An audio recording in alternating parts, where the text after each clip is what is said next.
নোয়াখালীর কোম্পানীগঞ্জ উপজেলার চরেলাহি ইউনিয়ন বিএনপির সভাপতি ও সাবেক ইউপি চেয়ারম্যান আব্দুল মতিন তোতার খুনিদের ফাঁসির দাবিতে মানববন্ধন ও বিক্ষোভ করেছে এলাকাবাসী। রোববার ২৪ নভেম্বর বেলা 11:30টার দিকে নোয়াখালী জজ আদালতের সামনের সড়কে নিহতের স্বজন ও এলাকাবাসী এই কর্মসূচি পালন করেন। আমার বাবাকে যারা এভাবে কুপিয়ে নির্মমভাবে হত্যা করছে আমরা তাদের বিচার চাই।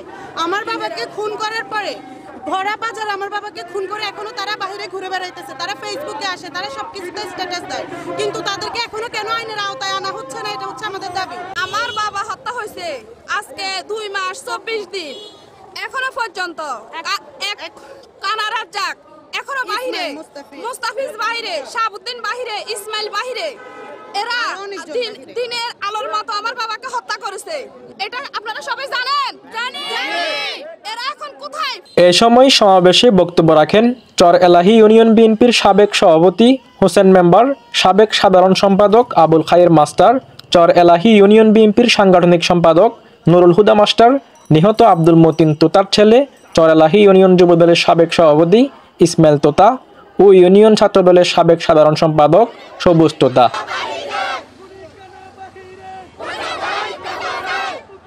আমার বাবাকে নির্মমভাবে হত্যার পরে আমরা বারবার বিচারের আহাজারি করতেছি, কিন্তু প্রশাসন এখন পর্যন্ত একটা আসামিও গ্রেপ্তার করে নাই। আমরা কয়েকদিন আগে একজন আসামি আমরা নিজ হাতে আমরা খবর পেয়ে আমরা আটকায়, এরপরে প্রশাসনের হাতে তুলে দিয়েছি, কিন্তু প্রশাসন এখন পর্যন্ত একটা আসামিও গ্রেপ্তার করে নাই। থানা প্রশাসন সব তাদের কালো টাকার কাছে বিক্রি হয়ে গেছে। আমরা বিচার পাচ্ছি না। আমরা আপনাদের মাধ্যমে দেশবাসীর কাছে যেন খুনিদের অতি দ্রুত গ্রেপ্তার করে বিচারের আওতায় আনা হয়। আমাদের চরএলাহির একজন সুনামধন্য চেয়ারম্যান, সবার জনগণের প্রাণপ্রিয় নেতা, একদম সবার সামনে বাজারের মধ্যে দিবালোকে একদম প্রকাশ্যে খুন করেছে এই আওয়ামী লীগের সন্ত্রাসীরা। সাথে কিছু জড়িত আছে, আমাদের কিছু অনেকজনেই আছে, সবাই জানেন। আমরা ওদের ফাঁসি চাই। জেলা বিএনপির সদস্য, কোম্পানীগঞ্জ উপজেলা বিএনপির যুগ্ম আহ্বায়ক, চরএলাহি ইউনিয়নের সুনামধন্য সভাপতি, যার নেতৃত্বে বাংলাদেশ জাতীয়তাবাদী দল একটি সংঘবদ্ধ দল হিসাবে প্রতিষ্ঠিত হয়েছে, সেই আব্দুল মতিন তোতা চেয়ারম্যান সাহেবকে গত 5 তারিখে স্বৈরাচারী শেখ হাসিনার পতনের পর আব্দুর রাজ্জাক চেয়ারম্যানের নেতৃত্বে এবং আমাদের বিএনপি সমর্থিত 2-4 জন দুষ্কৃতকারী তার সাথে একাত্মতা প্রকাশ করে তারা চরএলাহি বাজারে প্রকাশ্যে একটা জটিকা মিছিল নিয়ে 15-20 জন লোক এসে এইভাবে কুপাইয়ে তাকে হত্যা করেছে।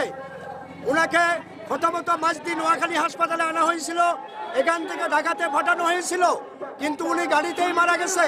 তারপরে উনাকে আপনার ওখানে আইসিইউতে নিয়ে দেশের পরিস্থিতির আলোকে 2 দিন পরে উনি মারা গেছে ঘোষণা করছে।